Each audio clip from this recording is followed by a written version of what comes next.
স্বপ্নিল বাড়ি চিনে শুনে ফাহিম মনে মনে বেশ খুশি হলো। সেই খুশির রেশ ওর চোখে মুখে খেলা করলো, যেদিকে ভ্রু কুচকে চেয়ে রইল স্বপ্নিল। এরই মাঝে ফাহিম হালকা হেসে বলল, জি, এখনো আত্মীয় হয়নি, তবে খুব শীঘ্রই হতে যাচ্ছে বই কি। তা কিভাবে? আসলে যার বাড়িতে যাব উনি আমার হবু শ্বশুর মশাই। মেয়ে দেখতে যাচ্ছি তো, প্রথমবার এদিকে আসলাম, তাই রাস্তা চিনি না। By the way, thank you. Fahim কথা বলা শেষ করবে, এরই মাঝে ওর ফোনে কল আসায় সে থেমে যায়। স্বপ্নিল তখনও খটকায়। মেয়ে দেখতে আসছে মানে? এসব কি বলছে এই ছেলে? কপালে চিন্তার ভাঁজ নিয়ে থাকার মাঝে হঠাৎ করে ফাহিমের কথায় স্বপ্নিলের হৃৎপিণ্ড থেমে যায়। কান খাড়া হয়, নজর তির্যক হয়। হ্যালো, ও রাহিতা, জি জি, আমি আপনাদের গলির মাথাতেই আছি, এলাকার ফার্মেসির সামনে। না না, আসতে হবে না। ফাহিম কথা শেষ করবে, এরই মাঝে স্বপ্নিল তড়াৎ করে দরজা খুলে গাড়ি থেকে নেমে পড়ে এবং মুহূর্তেই ওর সামনে চলে আসে। কল কেটে সামনে তাকাতেই স্বপ্নিলকে নিজের সামনে দেখে খানিকটা অবাক হয় ফাহিম। তবু পাশ কাটিয়ে পেছনে নিজেদের গাড়ির দিকে যেতেই স্বপ্নিল ওকে বাধা দেয়। ওর চোখ মুখ বেজায় শক্ত, মাথার ভাঁজে বিবিধ চিন্তার পাক। ফাহিম ও শ্বশুর বাসায় মেয়ে দেখতে যাচ্ছে, এর মধ্যে আবার রাহিতার সাথে ফাহিমের কথা। এসব কিছু কোন দিকে ইঙ্গিত করছে? এজন্যই কি এভাবে চলে এলো রাহিতা? সবকিছু মাথার উপর দিয়ে যাচ্ছে। অতিরিক্ত চিন্তায় কপাল ঘামতে শুরু করেছে স্বপ্নিলের।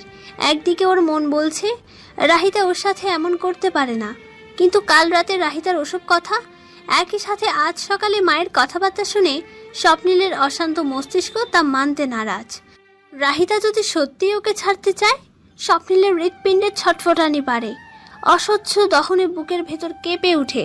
অত্যন্ত হিংস্র অথচ গম্ভীর কণ্ঠে ফাহিমের উদ্দেশ্যে বলে, যেখান থেকে এসেছো সেখানেই চলে যাও। আচমকা স্বপ্নিলের মুখে এমন কথা শুনে ফাহিম চমকে ওঠে। লোকটা কে, আর এটা কেনই বা বলছে তাকে? আশ্চর্য তো। তবে স্বপ্নিলের কথাকে সে বিশেষ পাত্তা দেয় না।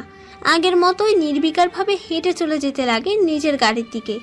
যা দেখে স্বপ্নিলের রাগ মাথা ছাড়া দিয়ে ওঠে। ক্রোধে দিক বিদিক ভুলে যাওয়া স্বপ্নিল দ্রুত বেগে এগিয়ে এসে ফাহিমের কলার চেপে ধরে। আচমকা এহেন আক্রমণে ফাহিম বেশ অবাক হয়, একই সাথে রেগেও যায়। স্বপ্নিলের হাত থেকে নিজের কলা ছাড়ানোর চেষ্টা করতে করতে বলে, কি সমস্যা আপনার? পাগল নাকি? এভাবে চেনেন না জানেন না এমন মানুষের কলার চেপে ধরেছেন কেন? আজব তো। ফাহিমের কথায় এতক্ষণ আটকে রাখা মেজাজ নিমিষেই সপ্তাকাশে ওঠে স্বপ্নিলের। এক প্রকার চেঁচিয়ে ওকে ধমক দিয়ে বলে, পাগল না? আমার কথা না শুনলে এখন তোর এমন অবস্থা করব যে তুই নিজেই পাগল হয়ে যাবি, বুঝছিস? তোকে ভালোভাবে বলছি, যেখান থেকে আসছিস সেখানে ফেরত চলে যা। ওই বাসায় মেয়ে দেখতে যেতে হবে না। দেখেন মিস্টার, আপনাকে দেখে যথেষ্ট ভালো পরিবারের মনে হচ্ছে।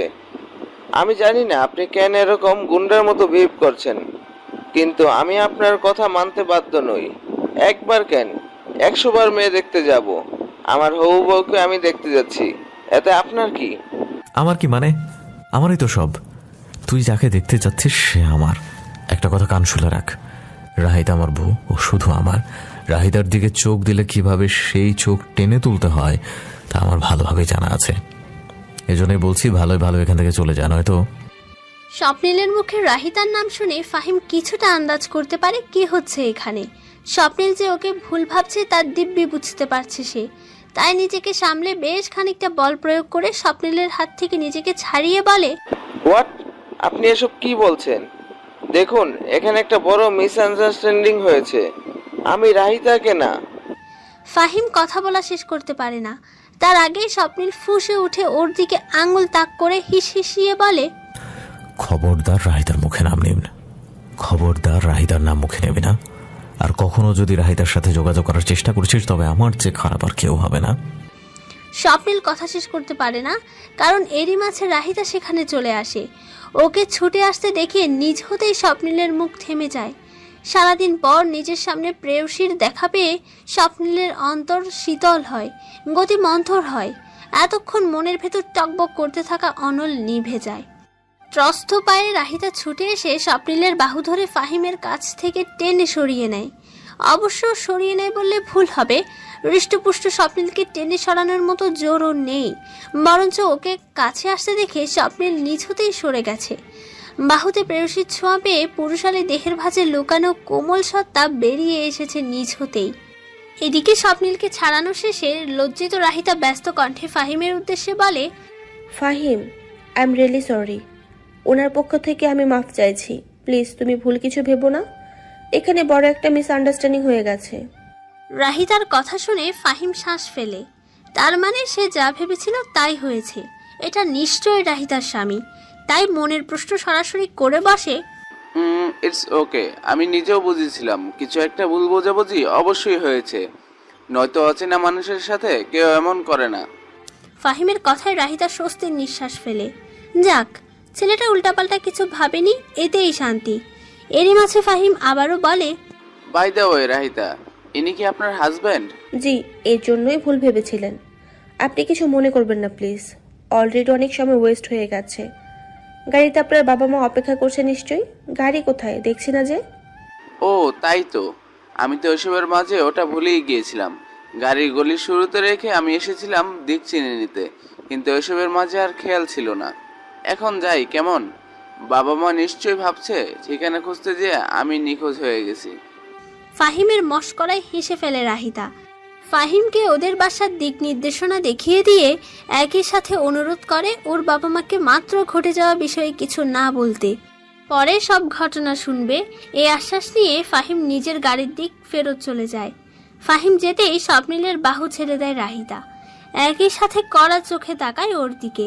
স্বপ্নীল শুধু চুপচাপ শুনছিল দুজনের কথাবার্তা।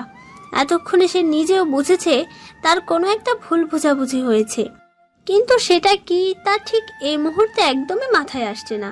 স্বপ্নীলের দিক কিছুক্ষণ সেভাবে তীক্ষ্ণ চাহনি নিক্ষেপ করে রাহিতা হেঁটে চলতে ধরে বাড়ির দিকে। কিন্তু এখানেও বাদ সাধে স্বপ্নীল। ওর হাত ধরে মুহূর্তে থামায় ওকে।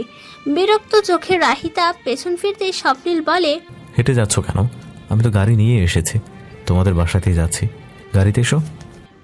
বলেই পাশে দাঁড়ানো নিজের গাড়ির কাছে এগিয়ে গিয়ে রাহিতার জন্য দরজা খুলে দেয় স্বপ্নীল। অগত্যা এই মুহূর্তে আর কথা বলতে অনাগ্রহী রাহিতা চুপচাপ গাড়িতে বসে পড়ে। তা দেখে স্বপ্নীলও আর দেরি না করে উঠে বসে গাড়িতে। দুজনের মাঝে আর কথা হয় না। দেখতে দেখতেই মিনিট দুয়েকের মধ্যে রাহিতাদের বাসায় পৌঁছে যায় ওরা দুজনে। ছেলেপক্ষদের মাত্রই ড্রয়িং রুমে বসিয়ে আপ্যায়ন করা শুরু করেছিল রাহিতার মা খালারা।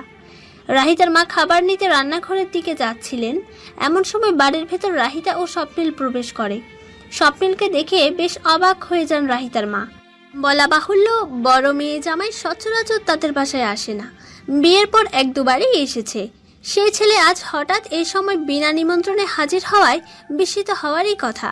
তাই তো স্বপ্নীলের কাছে এগিয়ে গিয়ে তিনি বলেন, আরে বাবা, তুমি হঠাৎ এলে যে? তোমার শরীর এখন ভালো আছে? রাহিতাজি বলল তোমার জ্বর এসেছে। অতঃপর রাহিতার দিক তাকিয়ে ধমকের সুরে বললেন, জামাই আসবে, তুই আমায় বলিসনি কেন? ছেলেটা আসছে আগে থেকে জানালিও না। মায়ের ধমকে এতক্ষণের বিরক্তি মুখ আর একটু কুঁচকে যায় রাহিতার। মায়ের কাছেও স্বপ্নীলের জন্য ধমক শুনতে হচ্ছে ওকে। সেভাবেই উত্তর দেয়, উনি যে আসবেন তা আমি নিজেও জানতাম না মা, তাই আমাকে কিছু বলো না। রাহিতার কথা শেষ না হতেই স্বপ্নীল শাশুড়ির উদ্দেশ্যে জবাব দেয়, এখন বেটার ফিল করছি মা। ভাবলাম বাসায় যেহেতু আছি, অনেকদিন দেখা হয়নি আপনাদের, তাই দেখা করে আসি। স্বপ্নীলের কথায় খুশিতে গদগদ হয়ে গেলেন রাহিতার মা। মেয়ে জামাই শখ করে দেখতে এলো শুনেই তার মন জুড়িয়ে এলো। স্বপ্নীলকে ড্রয়িং রুমের দিকে নিয়ে যেতে যেতে বললেন, তুমি এসেছো বলে অনেক খুশি হয়েছে বাবা। আসলে আজ রিদিতার দেখতে ছেলেপক্ষ আসবে, তাই রাহিতাকে ডেকেছিলাম বাসায়। তোমাকেও আনতে বলেছিলাম, পরে শুনি তুমি নাকি অসুস্থ। রাহিতাও কাল পর্যন্ত আসতে চেয়েছিল না, পরে কি মনে করে যেন আজ সকালে চলে এলো। যাক, এখন তোমাদের দুজনকে পেয়ে আমরা খুব খুশি। ড্রয়িং রুমে সবাই বসে আছে, ওখানেই বসো। তোমার শ্বশুরও আছেন সেখানে।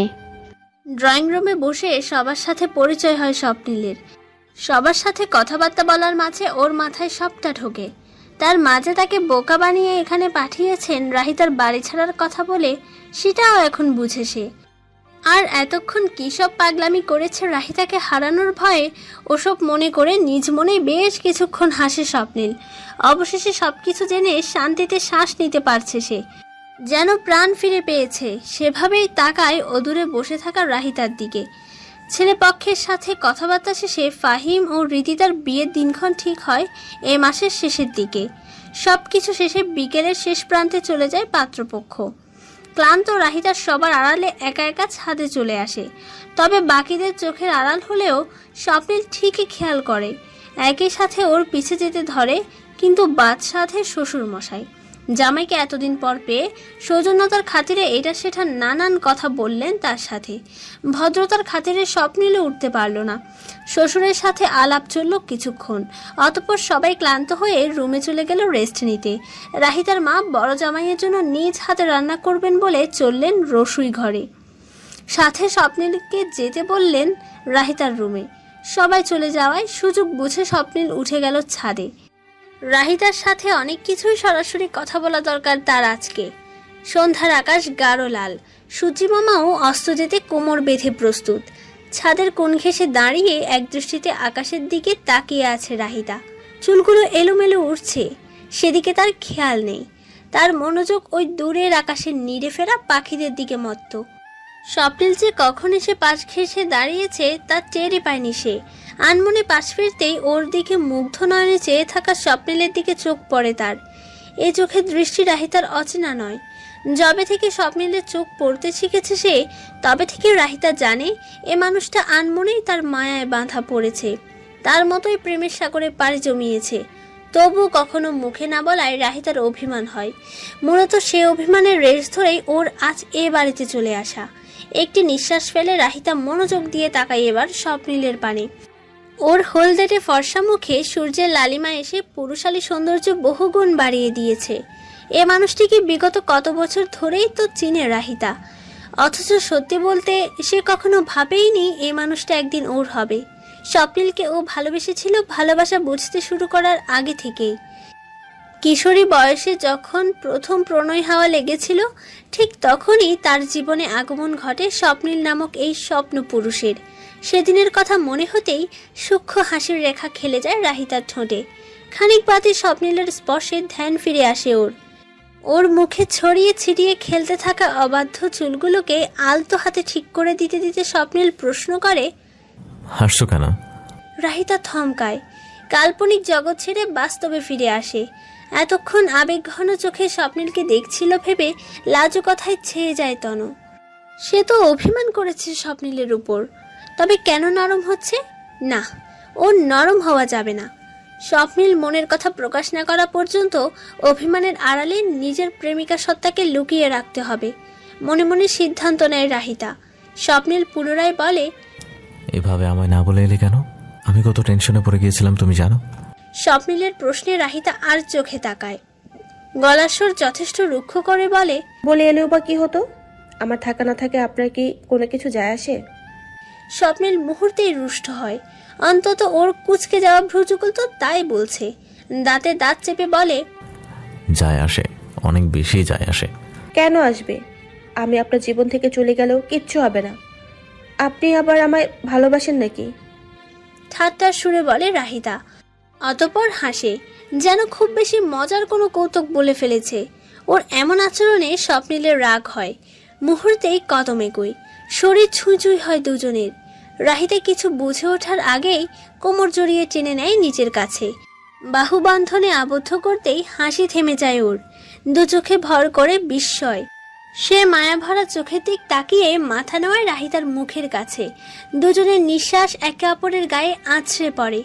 অস্তমিত সূর্যের লালিমাকে সাক্ষী রেখে স্বপ্নিল প্রেয়সীর চোখে চোখ রেখে স্পষ্ট কণ্ঠে ভালোবাসার স্বীকৃতি দেয়। স্বাগতিক কণ্ঠে বলে, ভালোবাসি। যতটা তুমি জেনেছো তার চেয়েও বেশি, যতটা তুমি চেয়েছো তার চেয়েও অনেক বেশি। তুমি আমার আধার রাতের পূর্ণিমা রাহি। আমার জীবন থেকে হারিয়ে যেও না কখনো। আমি তোমায় হারাতে চাই না। একটু ভরসা করে মন বিনিময় করবে আমার সাথে। কথা দিচ্ছি, খুব যত্নে আগলে রাখবো তোমার মনকে নিজের বক্ষ পিঞ্জরে। স্বপ্নিলের কথায় রাহিতা অবাক হয়। বেশ অনেকক্ষণ বিস্মিত নজরে চেয়ে রয়। কিছুক্ষণের মাঝে অনুভব করে নয়ন বেয়ে গড়িয়ে পড়া দুফোঁটা নোনা অশ্রুজল। কিন্তু সে কাঁদছে কেন? সে তো এই মুহূর্তেরই অপেক্ষায় ছিল এতগুলো দিন, বিগত কয়েক মাস। অথচ আজ প্রাপ্তির পর সুখগুলো দু চোখের অশ্রু হয়ে ঝরে পড়ছে কেন? ভেবে পায় না রাহিতা। এর মাঝে অনুভব করে স্বপ্নিলের ওষ্ঠপুট নিজ দায়িত্বে শুষে নিয়েছে সে জল। আবেগে মত্ত রাহিতা মায়া ভরা চোখে স্বপ্নিলের দিকে তাকাতেই দুই ভ্রু নাচিয়ে ঠাট্টার ছলে স্বপ্নিল বলে, কি হলো, তুমি কাঁদছো কেন? আমি তো মজা করছিলাম। আমি তোমায় আবার ভালোবাসি নাকি? এবার স্বপ্নিলের কথায় রাহিতা হেসে ফেলে। মেঘে রাগ দেখিয়ে চিমটি কাটে পেটে। তৎক্ষণাৎ ওকে ছেড়ে দেয় স্বপ্নিল। রাহিতা ভ্রুকুচকে বলে, সব কিছুতে শুধু ফাইজলামি, তাই না? আপনি আর ভালো হবেন না। স্বপ্নিল বুকে দুই হাত গুজে দাঁড়ায়। রাহিতার পানে চেয়ে তাচ্ছিল্যের সুরে বলে, কি হবে ভালো হয়ে? তুমি কি আমায় ভালো থাকতে দাও কখনো? আসলে তোমাকে না এই কথা বলাই উচিত ছিল না আমার। স্বপ্নিলের কথায় রাহিতা প্রশ্নবোধক চাহনিতে তাকায়। সে কি বলছে বোঝার চেষ্টা করে জিজ্ঞেস করে, এভাবে বলছেন কেন? আমি কি করেছি? এবার যেন স্বপ্নিল সুযোগ পায় এতদিনের মনের মাঝে পুষে রাখার রাগ কমানোর। এতদিন মনের মাঝে চেপে রাখা ক্রোধ যেন হুট করে জ্বলে ওঠে বুকে। দু চোখে আগুনের ফুলকি জ্বালিয়ে সে হঠাৎ দ্রুত পায়ে এগিয়ে আসে রাহিতার দিকে। এভাবে হুট করে স্বপ্নিল রেগে যাওয়ায় রাহিতা ভড়কায়। কিন্তু কিছু বলার আগেই স্বপ্নিল দুহাতে শক্ত করে চেপে ধরে ওর বাহু। তেজি কণ্ঠে বলে, কি করেছো বুঝো নাই নাকি? এটা আবার আমাকে বুঝায় বলতে হবে? আপনি হঠাৎ এভাবে রেগে যাচ্ছেন কেন? এতক্ষণ তো ঠিকই ছিলেন। কি হয়েছে বলুন? আমি আসলেও বুঝতে পারছি না। চিন্তিত কণ্ঠে প্রশ্ন করে রাহিতা। ওর কথায় স্বপ্নিল ক্ষণিকের জন্য থামে। বার কয়েক শ্বাস নিয়ে নিজেকে কিছুটা শান্ত করে ঠান্ডা গলায় বলে, বেশ, তবে বলছি শোনা রাহিতা, তুমি একটা ম্যাচুরড মেয়ে। নিশ্চয়ই তুমি এতটা অবুঝ নও যে আমার মনে এখন তোমার জন্য কি অনুভূতি চলে সেটা এতদিন বুঝতে পারো নাই। আমি জানি ঠিকই বুঝেছো এবং হয়তো অনেক আগে থেকেই বুঝতে পেরেছো। তবে কেন তুমি আমার সাথে এরকম করো? এই যেমন ধরো, আমি বিদেশ চলে যাওয়ার আগে আমি তোমায় ইনডিরেক্টলি বুঝিয়ে গেছি যে আমি তোমার জন্য কি ফিল করি। তুমি কি সেদিন আমার ভালোবাসা বোঝো নাই? ভালোবাসা ব্যতীত তোমার ছোঁয়ার অধিকারকে আমি দেখিয়েছি কখনো আগে? বলে রাহিতা মাথা নাড়ে। সেদিন ফ্লাইটে ওঠার আগে ওটাই প্রথমবার স্বপ্নিলের তরফ থেকে ভালোবাসার ঘনিষ্ঠ স্পর্শ ছিল ওদের মাঝে। এর আগে সে কখনো এভাবে নিজের অধিকার দেখায়নি ওর উপর। রাহিতা কিছু বলবে তার আগে স্বপ্নিল আবারও বলতে শুরু করে, এই যে আমি এতদিন নিজের মনের সাথে লড়াই করে নিজের অনুভূতির সাথে স্বীকার করে প্রথমবার যেই না তোমার দিকে কদম বাড়ালাম, অমনি তুমি আমার থেকে মুখ ফিরিয়ে নিলে। 2 সপ্তাহ ধরে কোনরূপ যোগাযোগই করলেন আমার সাথে। এটা কি বেশি বেশি ছিল না? আমি চলে আসার আগে তোমায় কতবার বলেছিলাম আমাদের মধ্যে যেন কোনো কিছু না বদলায়, অথচ তুমি কি করলে? আমার ভয়কে সত্যে রূপান্তর করে আমার থেকে দূরত্ব বাড়ালে। এ কদিন একা একা বিদেশের মাটিতে আমি কিভাবে ছিলাম একটাবার ফোন দিয়ে খোঁজ অবধি নিলে না আমার। আমি প্রতিদিন আপনার খোঁজ নিয়েছি, বিশ্বাস করুন। মা যখনই আপনার সাথে কথা বলতো ফোনে আমি সবসময় তার পাশেই ছিলাম। আপনার ব্যাপারে না জেনে, আপনার কণ্ঠ না শুনে আমি কোনোদিন ঘুমাতেও যাইনি। স্বপ্নিলের কথা শেষ না হতেই ওকে বাধা দিয়ে এসব বলে ওঠে রাহিতা। এতক্ষণ স্বপ্নিলের কথা শুনে ভেতরে ভেতরে সে অপরাধ বোধে দগ্ধ হচ্ছে ভীষণভাবে। আসলেই তো, সে তো এভাবে কখনো ভেবেই দেখেনি। নিজের কষ্টটা ভাবছিল শুধু, কিন্তু স্বপ্নিলের অনুভূতি নিয়ে ওভাবে মাথা ঘামায়নি। নিশ্চয় মানুষটা কষ্ট পেয়েছিল ভীষণ। ইস, কেন যে সে এসব ছেলে মানুষই করতে গেল? রাহিতার বড্ড রাগ হয় নিজের উপর। বিচলিত রাহিতার দুঃখের মাঝেই স্বপ্নিল উদাস কণ্ঠে বলে, অন্য কারো থেকে খোঁজ নেওয়া আর নিজে থেকে খোঁজ নেওয়ার মাঝে যে বিস্তর পার্থক্য আছে রাহিতা, আমার বউয়ের অভাব অন্য কেউ পূরণ করতে পারবে না। তুমি আর মা মিলে কদিন আমার সাথে যা কিছু করেছো আমি তা ভুলতে পারবো না। আজকে তুমি আমায় কোনো কিছু না বলে এখানে চলে এসেছো, ফোনটাও ধরছিলে না আমার। কাল রাতেও ঠিক মতো কথা বলোনি আমার সাথে। একদিকে এই টেনশন, আবার অন্যদিকে যখন মাকে জিজ্ঞেস করলাম যে তুমি কই গেছো, তখন মা কি বলে তুমি জানো? স্বপ্নিলের প্রশ্নে রাহিতা মাথা নাড়ে। অর্থাৎ সে জানে না। স্বপ্নিল তীক্ষ্ণ চোখে চেয়ে রয় কিছুক্ষণ, শক্ত চোয়ালে বলে, মা বলেছে তুমি আমায় ছেড়ে চলে গেছো, আমার কাছে আর ফিরবে না কখনো। রাহিতা প্রকট ভাবে চমকায়। দিলারা বেগম যে স্বপ্নিলকে এটা বলবেন সে কোশমিন কালেও ভাবতে পারেনি। কিন্তু তিনি হঠাৎ এভাবে বললেন কেন? রাহিতা ভাবে আনমনে। ওর ভাবনার মাঝেই স্বপ্নিল আবারও মেঘমন্দ্র কণ্ঠে গর্জে উঠে বলে, কি হয়েছে? এইটুকুতে শখ খেলে নাকি? পুরাটুকু তো এখনো বলিই নাই, সেটুকুও শোনো। অতঃপর স্বপ্নিল সবকিছু খুলে বলতে শুরু করে।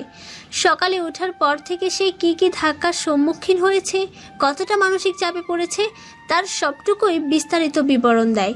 কোনো কিছুই লুকোয় না রাহিতার নিকট। একে একে এত কিছু স্বপ্নিলের মুখে শুনে রাহিতার মাথা ঘোরায়। সে উপলব্ধি করে স্বপ্নিল কেন তখন ফাহিমের সাথে ওরকম আচরণ করেছে, আর কেনই বা এভাবে বিনা নোটিসে ব্যাধিগ্রস্তের মতো দিক বিদিক ভুলে ছুটে চলে এসেছে ওর দোরগোড়ায়। সবটাই যেন এখন স্বচ্ছ জলের ন্যায় ঝকঝকে পরিষ্কার। বজ্রাহত রাহিতার গলা শুকায়। স্বপ্নিলের চোখে চোখ রাখতেও যেন লজ্জা পায়। জিভ দিয়ে শুষ্ক ঠোঁট ভিজিয়ে স্বপ্নিলকে বোঝানোর জন্য বলে, সত্যি বলছি স্বপ্নিল, আপনাকে ছেড়ে আসার কোনো ইচ্ছেই আমার ছিল না। যেদিন মা আমায় ডিভোর্সের কথা বলে আমি সেদিনই স্পষ্টভাবে বলে দিয়েছি, আপনাকে ছাড়ার হলে আমি সেদিনই ছাড়তাম যেদিন আপনার অতীতের কথা জেনেছি, যখন আপনি আমায় ভালোবাসতে অস্বীকার করেছিলেন। এরপর যেদিন বিদেশ থেকে এলেন ওদিন রাতেই মা আমার ফোন করে বলে রিদিকে দেখতে ছেলেপক্ষ আসবে। আমি যেন সকাল সকাল চলে আসি। তারপর তো বৃষ্টিতে ভিজে আপনার জ্বর হলো, তাই সকালে ডাকিনি আর ইচ্ছে করি। পরে মাকে জানিয়ে চলে এসেছি, কিন্তু মাঝে আপনাকে এসব বলবে আমি ভাবতেও পারিনি। কেন যে উনি বললেন বুঝলাম না। আমার মনে হয় উনি হয়তো দেখতে চাইছিলেন আমার চলে যাওয়ার কথা শুনে আপনার উপর কিরকম প্রভাব পড়ে। চাঁদ রাহি, কি শুরু করছো তোমরা? আমায় বলবা? আই থিঙ্ক তোমাদের কারো কাছে আমার ফিলিংসের কোনো মূল্যই নাই আসলে। যার যখন মন চায় সেভাবেই আমার অনুভূতি নিয়ে খেলো তোমরা। অবশ্যই এটা নতুন না। আমি না যাদেরকে সবচেয়ে বেশি ভালোবাসি তারাই আমার সাথে সবসময় এরকম করে। মায়ের কথা নাই বলি, বাবা হারানোর পর থেকে আমি কখনোই মায়ের অবাধ্য হইনি। তার কষ্টগুলো চোখের সামনে দেখেছি বলে কখনোই মায়ের সাথে খারাপ আচরণ করা তো দূর, তার কোনো কথায় না পর্যন্ত বলি না। অথচ তিনি কি করেন? সবসময় আমার সাথে এরকম করেন। অবশ্যই এগুলো আমার খুশির জন্য করেন, কিন্তু শুরুতে কষ্টটা তো আমিই পাই। ঠিক আছে, তাও না হয় বাদ দিলাম, কিন্তু তুমি তো জানতে আমায়, তাই না? যেদিন থেকে তোমায় আপন মেনে আমাদের সম্পর্ককে সুযোগ দিয়েছি সেদিন থেকে আর কোনো কিছুই লুকোয়নি তোমার কাছ থেকে। বন্ধুত্ব থেকে স্বামী স্ত্রী হিসেবে আমরা কত দূরে গিয়েছি এটা আমাদের সাথে ভালো অন্য কেউ জানে না, তাই না? আমি বারবার তোমায় বলেছিলাম রাহিত আমায় একটু সময় দাও। তোমরা সবাই জানো আমি তোমায় কতটা ভালোবাসি, পাগলের মতো ভালোবাসি, কিন্তু তোমাদের কারো সম্ভবত ধৈর্য হচ্ছিল না, এই জন্যই আজ আমার সাথে এমন করলে। তাই আমি এভাবে তাড়াহুড়োয় নিজের অনুভূতি ব্যক্ত করতে একবার বাধ্য। স্বপ্নিল ওর কথা শেষ করার আগেই থেমে যায়। হঠাৎই ওর পুরুষালী ওষ্ঠে রাহিতার উষ্ণ ছোঁয়া পড়তেই কথা আপনা আপনি বন্ধ হয়ে যায়। স্বপ্নিল কিছুক্ষণের জন্য থমকে যেতেই রাহিতা লাজুক ভঙ্গিতে সরে আসতে ধরে, তবে স্বপ্নিলের জন্য তা সম্ভব হয় না। দৃঢ় হস্তে টেনে নেয় রাহিতাকে নিজের কাছে। গোধূলির অস্তমিত সূর্যের সাথে তাল মিলিয়ে ওদের ঘনিষ্ঠতা বাড়ে। দুজনের অনুভূতি মিলেমিশে একাকার হয়ে যায়। পরমে ভালোবাসার মুহূর্ত শেষ হয় রাহিতার মৃদু ধাক্কায়। বাধা পেয়ে স্বপ্নিল সরে যায়। দুজনে মুক্ত বাতাসে শ্বাস নেয়। রাহিতে কিছুক্ষণ হাঁসফাঁস করলেও স্বপ্নিল নির্বিকার। খানিকক্ষণ ওর দিকে চেয়ে থাকে রাহিতা, অতঃপর আলগোছে এগিয়ে এসে স্বপ্নিলের গালে হাত রাখে। মায়া ভরা চোখে ওর দিক চেয়ে বলে, অনেক বলেছেন, এবার তো থামুন। আপনার সব কথা শুনেছি আমি, সব কিছুই বুঝেছি, সব প্রশ্নের উত্তর দেব। এখন দেখুন অন্ধকার হয়ে গেছে। মা বলে মাগরিবের পর ছাদে থাকতে নেই। এছাড়াও সবাই জানে আমরা রুমে। ওখানে না পেলে দেখা গেল পরে আবার এখানেই খুঁজতে চলে আসবে। এখন নিচে যাই প্লিজ। স্বপ্নিল জবাব দেয় না, চুপচাপ তাকিয়ে রয়। অতঃপর সেই মোহগ্রস্ত স্বপ্নিলের হাত ধরে নিচে নামে রাহিতা। মেয়েটার চোখে মুখে লেগে আছে স্পষ্ট লাজুকতার আভাস। আর স্বপ্নিল, সে তো চোখ ভরা মুগ্ধতা নিয়ে ঘোর লাগানো দৃষ্টিতে এক ধ্যানে চেয়ে আছে রাহিতার দিকে। এ প্রথম লাজ লজ্জা ভুলে রাহিতাও নিচ থেকে কদম বাড়িয়েছে ওর দিকে। দুজন নিচে নেমে গেল। রাতের আকাশ প্রজ্বলিত হয়ে দ্যুতি ছড়ালো চন্দ্রিমা। মনে হলো যেন আধার দুনিয়াকে আলোকিত করে সে নিজেও হাসছে এই কপত কপতের মন বিনিময়ের সাক্ষী হতে পেরে। খাবার টেবিলে বসে স্বপ্নিল পড়েছে মহা ফ্যাসাদে। জামাই আদর কাকে বলে, কত প্রকার ও কি আজ প্রকৃত অর্থে সে টের পেল যেন। শাশুড়ি একটার পর একটা খাবার তুলে দিতেই আছেন তার প্লেটে।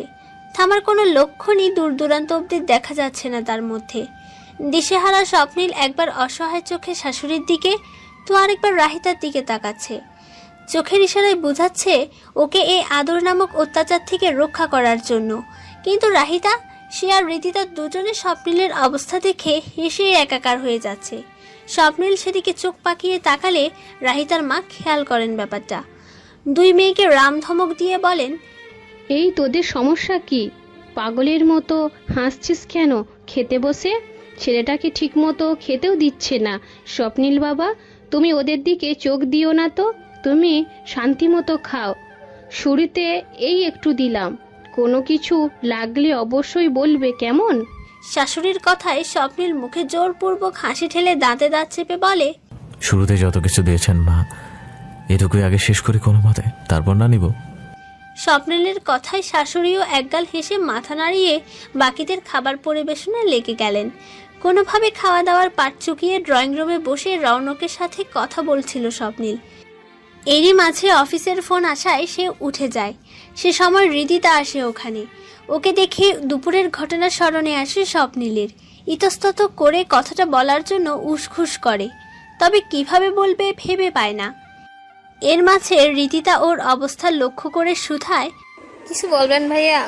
না মানে হ্যাঁ, আসলে স্বপ্নিলের ইতস্ততা দেখে কিছুটা আন্দাজ করে রীতিতা। সেভাবে বলে ওঠে, ফাইমের বিষয়ে বলতে চাইছেন, তখনকার ঘটনার ব্যাপারে? রীতিতার কথায় খানিকটা চমকে উঠে স্বপ্নিল। তবে কি ফাহিম ওকে সবটা বলে দিয়েছে? আবার পরক্ষণে ভাবলো দুজনের তো প্রেমের সম্পর্ক, একে অপরের কাছে লুকোবেই বা কেন? বলাটাই স্বাভাবিক এক্ষেত্রে। নিজ কৃতকর্মে লজ্জিত স্বপ্নিল গলা ছেড়ে নিজের সাফাই গিয়ে বলে, আর বলো না শালি সাহেবা, তোমার বোন যে কি প্যারায় রাখছে। ঝগড়া করে বেরিয়ে এসেছিল বাড়ি থেকে, ঠিকমতো কথাই বলে নাই। আমি বেচারা জ্বর সেরে মাত্র এলাম তোমাদের বাসায়, এমন সময় রাস্তায় ফাহিমের সাথে দেখা। ওর মুখেই শুনি সে নাকি মেয়ে দেখতে আসছে এ বাসায়। সব মিলে আমার তখন মাথায় পৌই ঘুরছিল। এক প্রকার ভুলে গিয়েছিলাম আমার শ্বশুরবাড়িতে বিবাহযোগ্য একজন শালিকাও আছে। তাই তো তোমার বোনের কথা ভেবে ফাহিমের সাথে অমন বাজে আচরণ করে ফেলি। ওকে প্লিজ সবটা বুঝিয়ে বলো, কিছু মনে যেন না করে। I am very impressed. স্বপ্নিলের কথায় প্রথমে অবাক হলেও এক পর্যায়ে নিজেকে সামলাতে না পেরে খানিকটা উচ্চস্বরে হেসে উঠল। তাতে স্বপ্নিল আরেকটু অস্বস্তিতে পড়ল। শালিটাও পেয়েছে একটা বাদর, ইচ্ছে করে হেসে ওকে আরো লজ্জায় ফেলছে। ইস, সবাই তার বউয়ের মতো ভালো নয় কেন? স্বপ্নিল আনমনে ভাবে। এরপর নিজের ভাবনায় নিজেই বেকুব বনে। ওর তনে মনে রাহিতা যে পুরোপুরি জায়গা করে নিয়েছে, এ ব্যাপারে কোনো সন্দেহের অবকাশ নেই যেন। সময় কতই না অদ্ভুত। একটা সময় যে মানুষকে নিজের পাশে সহ্যই হতো না, জীবনসঙ্গী হিসেবে তো দূরে থাক, আর এখন দুবেলা সেই মানুষটাকে না দেখলেই মনের ভাঁজে কেমন যেন অস্থির অস্থির লাগে। স্বপ্নিলের ভাবনার মাঝে হৃদিতা বলে, ইটস ওকে ভাইয়া, আপনার এত অস্থির হতে হবে না। ফাইম অনেক বুঝদার ছেলে, আশা রাখছি ও নিশ্চয়ই আপনার পরিস্থিতি বুঝে নেবে। এবার হৃদিতার কথায় আশ্বস্ত হয়ে হেসে ফেলে স্বপ্নিল। ওর নিজের কাছেও ফাহিমকে যথেষ্ট ঠান্ডা মাথার ও বুঝদার ছেলে মনে হয়েছে। কেননা তখন যতটা স্বাভাবিকভাবে রাহিতার এক কথায় ও সবটা মেনে নিল, তখনই ওর প্রতি একটা ইতিবাচক মনোভাব তৈরি হয় স্বপ্নিলের মনে। এখন হৃদিতার দৃঢ় কথায় যেন তা আরও পরিপক্ক হলো। ওদের কথার মাঝেই রৌনক ফিরে আসে। দুজনের উদ্দেশ্যে বলে, কি ব্যাপার দোলাভাই ও শালির কিসের এত হাসাহাসি? শালাবাবুকে একটু বলো। ওর কথার ধরনে স্বপ্নিল হেসে বলে, এমন কিছুই না, এমনি গল্প করছিলাম দুজনে। তবে আমি একটা ব্যাপারে কনফিউজড রৌনক, তুমি এখনো বিয়ে করছো না, অথচ ছোট বোন দুটোকে বিদায় দিয়ে দিচ্ছ। রাহিতারটা না হয় বুঝলাম, তবে হৃদিতাকে এত তাড়াতাড়ি কেন? ও তো এইচএসসি পাসও করেনি, অন্তত ভার্সিটি ওঠার পর বিয়ে দিতে পারতে। স্বপ্নিলের কথায় রৌনক ওকে ফাহিম হৃদিতার ব্যাপারে সবটা খুলে বলে। ফাহিম বিদেশ চলে যাবে মাস্টার্স করতে, এজন্যই এত তাড়াতাড়ি আকত করে রাখবে। ও কয়েক বছর পর দেশে ফিরলে তখন বড় করে রিসেপশন করে হৃদিতাকে তুলে নিবে, এসব বলে। সবকিছু শোনার মাঝে রাহিতা চলে আসে। সবাই কথাবার্তা শেষে যে যার মতো চলে যায় রুমে। শ্বশুর শাশুড়ির জোড়াজুড়িতে আজ রাত স্বপ্নিল এখানেই থাকছে। কাল যেহেতু অফিসও নেই, তাই সকালে খেয়ে রাহিতার সাথে বাসায় চলে যাবে। দিলারা বেগমকেও ফোন করে জানিয়ে দিয়েছে এ ব্যাপারে রাহিতার মা। আপাতত বেশ অনেকক্ষণ হলো রাহিতার রুমে স্বপ্নিল চুপচাপ বিছানায় বসে আছে। আর রাহিতা দাঁড়িয়ে রয়েছে জানালার ধারে। মেয়েটা কেন যে এত চুপচাপ হয়ে গেল রুমে আসার পর থেকে স্বপ্নিল বুঝছে না। মেয়ে মানুষের সেন্টিমেন্টস সে এমনিতেই কম বুঝে, তার মধ্যে রাহিতার হুটহাট এক একবার এক এক রকম মুড পরিবর্তন স্বপ্নিলের মাথার উপর দিয়ে যায় এক প্রকার। তবুও বউ তো, ওর ভালো মন্দের খবর তো স্বপ্নিলকেই রাখতে হবে। তাই সে বিছানা থেকে উঠে এগিয়ে যায় রাহিতার নিকট। এক দৃষ্টি জানালার বাইরে সুদূর আকাশে অবস্থিত চাঁদটার দিকে তাকিয়ে থাকা রাহিতাকে আচমকা পেছন থেকে জড়িয়ে ধরে ওর চুলে মুখ ডুবে দেয় স্বপ্নিল। রাহিতা খানিকটা নড়ে উঠতেই মুখ তুলেও দৃষ্টি অনুসরণ করে আকাশের দিকে তাকিয়ে বলল, কি হয়েছে আমার বউয়ের? আকাশের দিকে তাকিয়ে এত কি দেখো? চাঁদ দেখছি, আপনিও দেখুন। আমার ব্যক্তিগত চাঁদ থাকতে আমি আকাশের চাঁদ কেন দেখবো বলো? আমি শুধু তোমায় দেখবো। রাহিতার গালে টুপ করে চুমু খেয়ে বলে স্বপ্নিল। লাজুক হাসিতে ফেপে ওঠে রাহিতার দুই গাল। সে গালের ঈষৎ রক্তিমাভা খুব কাছ থেকে পর্যবেক্ষণ করে স্বপ্নিল। দু চোখে ঘোর লাগে। আর একটু কাছে অগ্রসর হতেই রাহিতার কথায় থেমে যায় সে। কতদিন আমি আপনার মুখে এসব শোনার অপেক্ষা করেছি জানেন? সত্যি আপনার এমন আচরণে বাস্তবতাকেও কল্পনা নেয় মনে হচ্ছে পুরোটা। ওর কথার ভাবার তো ধরতে পারে না স্বপ্নিল। ভাবে হয়তো বিয়ের পরের কথা বলছে, কিন্তু ওকে অবাক করে দিয়ে খানিক বাদে রাহিতা নিজেকে ছাড়িয়ে নেয় স্বপ্নিলের কাছ থেকে। দ্রুত পায়ে এগিয়ে গিয়ে নিজের পুরনো আলমারি হাতড়ে কিছু একটা খুঁজতে লাগলো। স্বপ্নিল সেখানেই দাঁড়িয়ে এক ভ্রু তুলে দেখতে লাগলো রাহিতার কাজকর্ম, তবে বাধা দিল না ওকে। সে যা করছে তাই করতে দিল। বেশ কিছুক্ষণ ঘাটাঘাটি শেষে একটি পুরনো ডায়েরি খুঁজে বের করে রাহিতা। তা হাতে নিয়ে এগিয়ে যায় স্বপ্নিলের দিকে। ডায়েরিটা স্বপ্নিলের দিক বাড়াতেই হাত বাড়িয়ে নিয়ে নেয় সে। কিছুক্ষণ মনোযোগ দিয়ে ডায়েরিটা পড়ে উৎসুক রাহিতার দিকে ফের তাকায় সে।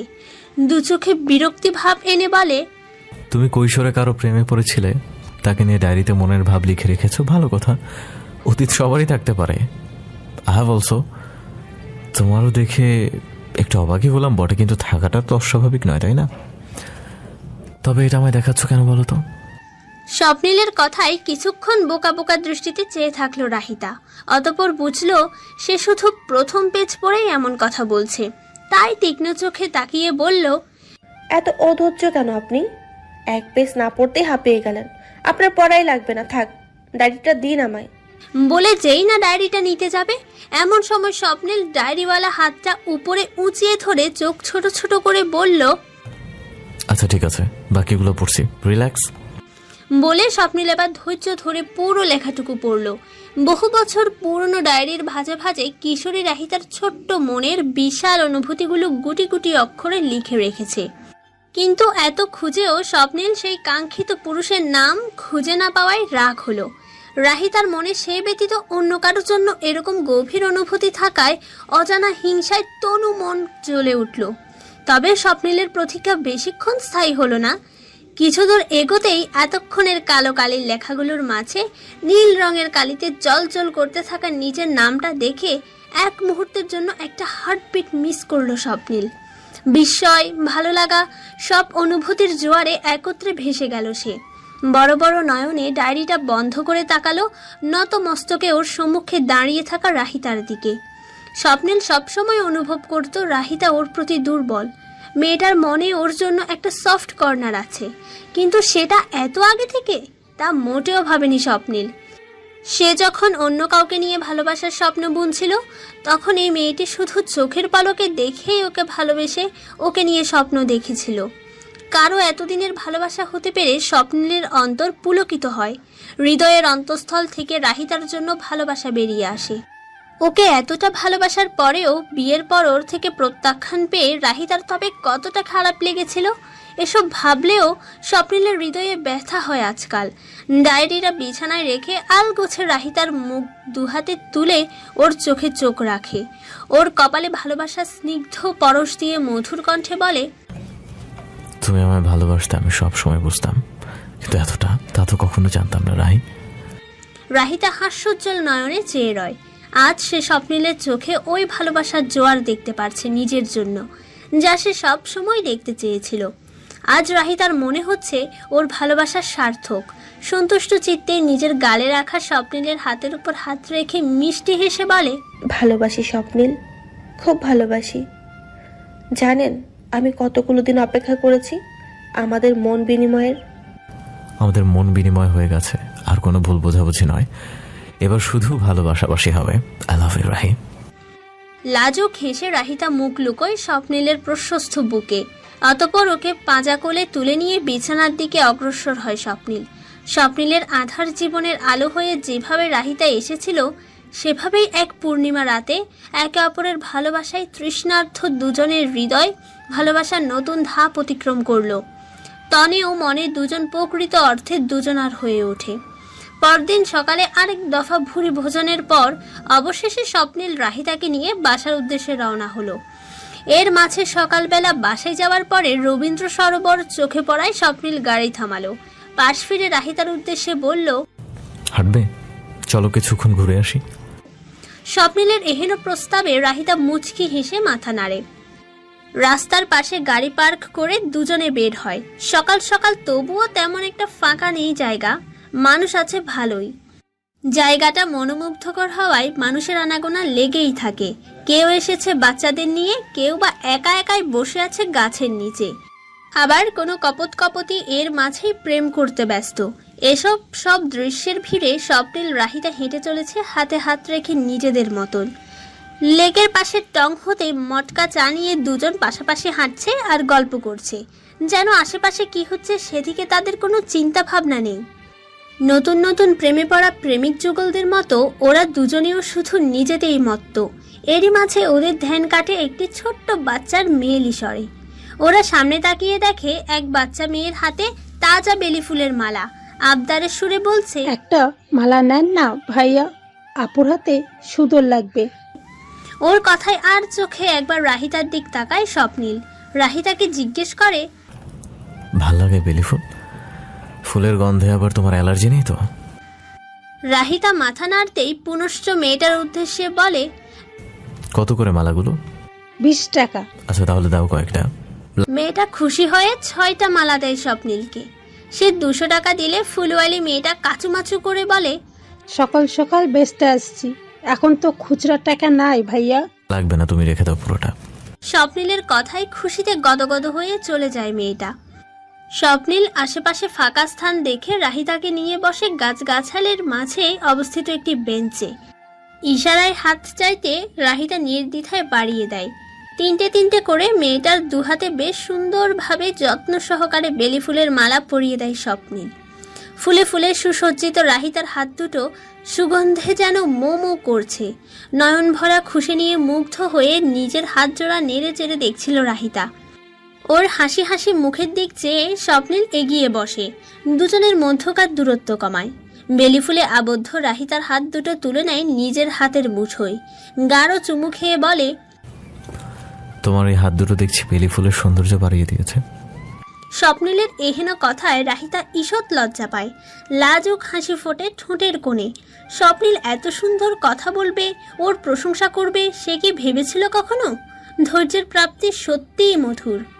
দুজনে বেশ কিছুক্ষণ হাঁটাহাঁটি করে আবার গাড়ির কাছে ফিরে আসে। স্বপ্নিল রাহিতার জন্য গাড়ির দরজা খুলে দিতেই মেয়েটা ভেতরে বসতে ধরে। ঠিক সেই সময় হঠাৎ স্বপ্নিল আশেপাশে তাকিয়ে ওর কানের কাছে এগিয়ে আসে। হঠাৎই লতিতে কামড় দিয়ে ফিসফিসিয়ে বলে, অনেকক্ষণ ধরে খেয়াল করছি কিন্তু বলতে ভুলে গেছি, আজকে তোমায় অন্যরকম সুন্দর লাগছে। এর পেছনের রহস্যটা কি মিসেস রাহিতা?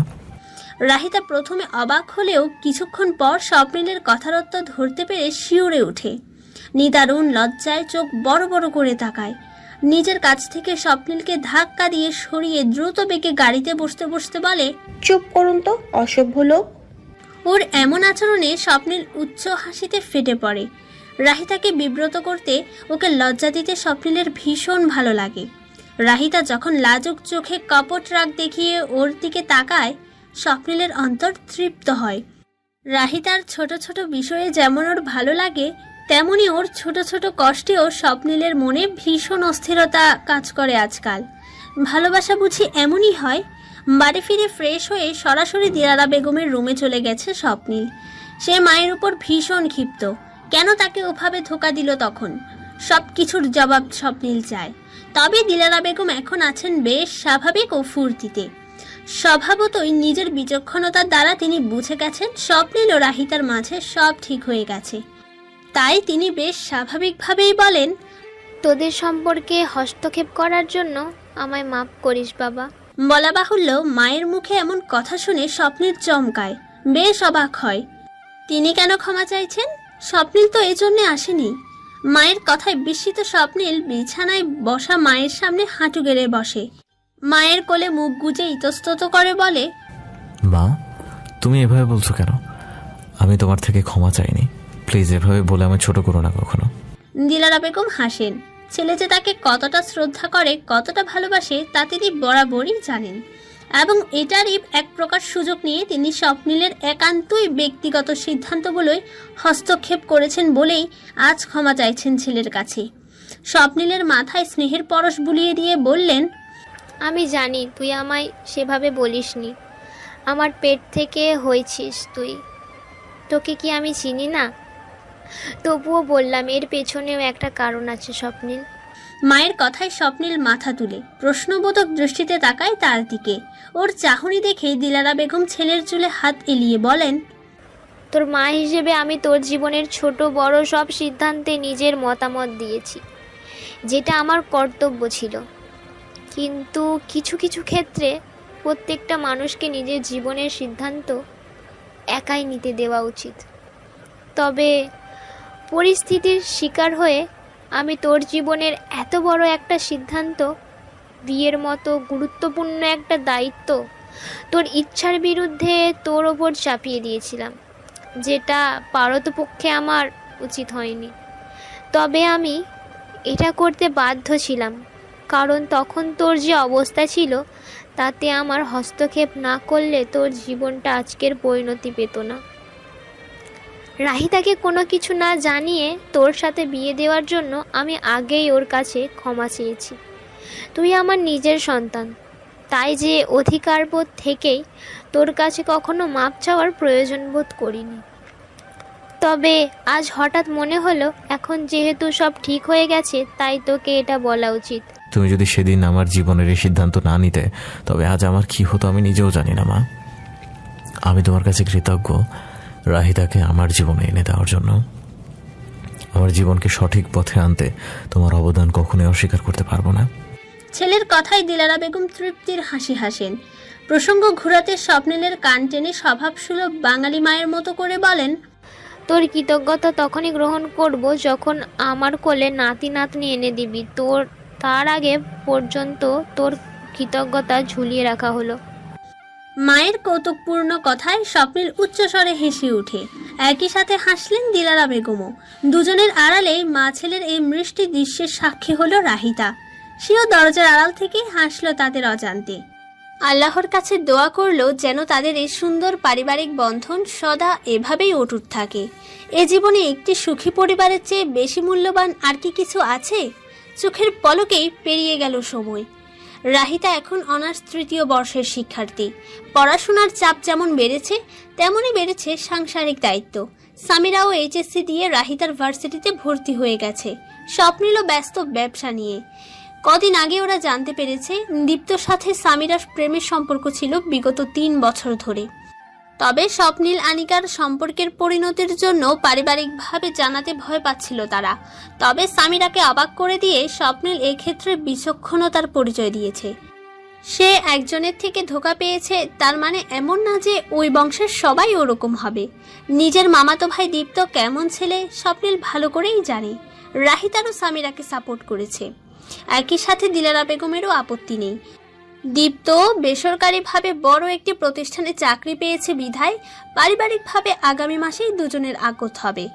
এত সব খুশির মাঝে আরেকটি খুশি এসে ধরা দিল স্বপ্নিল রাহিতার জীবনে। বেশ কদিন ধরে রাহিতা অনুভব করছে তার মাঝে অন্য কারো অস্তিত্ব, কিন্তু লজ্জায় স্বপ্নিলকে বলতে পারছিল না। তবে আজ সব লজ্জা দ্বিধা কাটিয়ে স্বপ্নিলকে বলে ডাক্তারের কাছে কনফার্ম হতে গেছে দুজন। স্বপ্নিল প্রথমে একটু রাগারাগি করেছিল, ওকে আগে কেন বলেনি এ নিয়ে। তবে ডাক্তার চেক আপ করে যখন বলল ওরা সত্যিই বাবা মা হতে চলেছে, তখন ওকেই সবচেয়ে বেশি খুশি দেখালো। এতক্ষণে সব রাগ ভুলে হসপিটালে রাহিতাকে কোলে নিয়ে এক পাক ঘুরিয়েছে সে। এতগুলো মানুষের মাঝে এরকম করায় রাহিতা ব্যাপক লজ্জা পেয়েছে। তবুও উচ্ছ্বাসিত স্বপ্নিলকে বিশেষ থামাতে পারেনি। সে ইতিমধ্যে ঢাকঢোল পিটিয়ে সবাইকে জানিয়ে দিয়েছে। রাহিতার মা বাবাকেও তৎক্ষণাৎ ফোন দিয়ে বলেছে বাসায় মিষ্টি নিয়ে আসতে। রাহিতা আলগোছে স্বপ্নিলের পাগলামি দেখে হেসেছে শুধু। কে বলবে একটা সময় এ মানুষটাই ওকে বউ হিসেবে মানতে চাইতো না, আর এখন পরিস্থিতি 360 ডিগ্রি ঘুরে গিয়েছে। সৃষ্টিকর্তার লীলা খেলা বড়ই অদ্ভুত। টিপটিপ বৃষ্টি ভেজা পরিবেশ। শুক্রবার হওয়ায় বিকেলবেলা স্বপ্নিল বারান্দায় দাঁড়িয়ে বৃষ্টি দেখছিল একা একা। রাহিতা ঘুমোচ্ছে। প্রেগনেন্সির 3 মাস পেরিয়েছে। এখন ঘুমটা অনেক বেড়ে গিয়েছে মেয়েটার।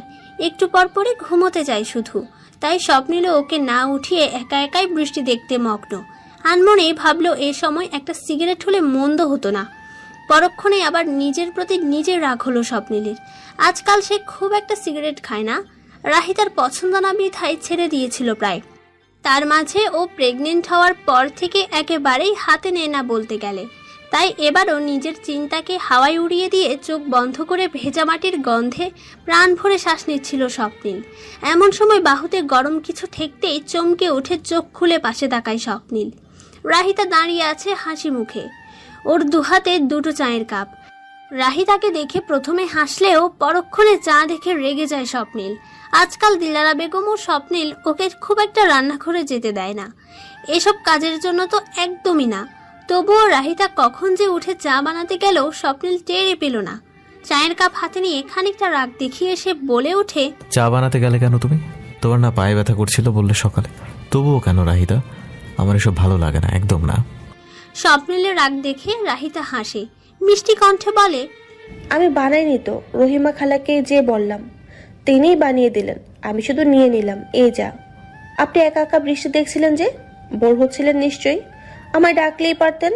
রাহিতাকে চেয়ারে বসিয়ে ওর সামনে আরেকটা চেয়ার টেনে স্বপ্নিল বলে, তোমার শরীর ভালো বলেই ডাকিনি। আমি বোর হচ্ছিলাম। কে বললো তোমায়? আমি তো দাঁড়িয়ে থেকে প্রকৃতির সৌন্দর্য দেখছিলাম এতক্ষণ। এবার তুমি এসেছো, বসে বসে তোমায় দেখবো। চোখ টিপে বলে স্বপ্নিল। ওর কথায় চোখ সরু করে ফেলে রাহিতা। ইদানিং ওর ওজন বেড়ে গেছে, স্বাস্থ্য ভালো হয়েছে, দেখতে গোলগাল লাগে। অথচ স্বপ্নিলের চোখে যেন রাহিতার সৌন্দর্য আরো দ্বিগুণ হয়ে গেছে। সুযোগ পেলেই ওর গাল টেনে দিবে, নয়তো জাপটে ধরে চুমু খাবে। ওর হুটহাট এমন আক্রমণে রাহিতা মাঝে মধ্যে বিরক্ত হলেও স্বপ্নিলের হেলদোল নেই। সে নিজের মতোই আছে। চায়ে চুমুক দিতে দিতে রাহিতা হঠাৎ আবদার করলো, শুনুন না, একটা বলো। গান শোনাবেন? এখন হঠাৎ গান শুনতে মন চাইলো যে তোমার? এত মনোরম পরিবেশ, বাইরে বৃষ্টি, বারান্দায় আমরা দুজন একা, হাতে চায়ের কাপ, সাথে একটা মধুর সঙ্গীত হলে আর কি লাগে। স্বপ্নিলের কথাগুলো বেশ পছন্দ হলো। তবে খানিকটা ভুল ধরার মতো করে রাহিতার পেটে হাত দিয়ে বলল, সব তো ঠিকই আছে, তবে আমরা দুজন একা, এটা তুমি কিভাবে বলতে পারলে রাহি? আমার পুচকুটাকে ভুলে গেলে? স্বপ্নিলের কথার ধরনে হেসে ফেলে রাহিতা। স্বপ্নিলের হাতের উপর হাত রেখে বলল, আচ্ছা সরি, আপনার পুচকুকেও ভুলিনি। সেও তার বাবার কণ্ঠে সুন্দর একটা গান শুনতে চায়, শোনাবেন না ওকে? আলবৎ শুনবো, শুরু করছি, দাঁড়াও একটু ভাবতে দাও কি গান গাওয়া যায়। ভাবুন, আমরা অনেক এক্সাইটেড। স্বপ্নিল খোলা গলায় সুর তুলল। অনবদ্য সঙ্গীতে চারপাশ মুখরিত হলো। রাহিতা মুগ্ধ নজরে শুনল।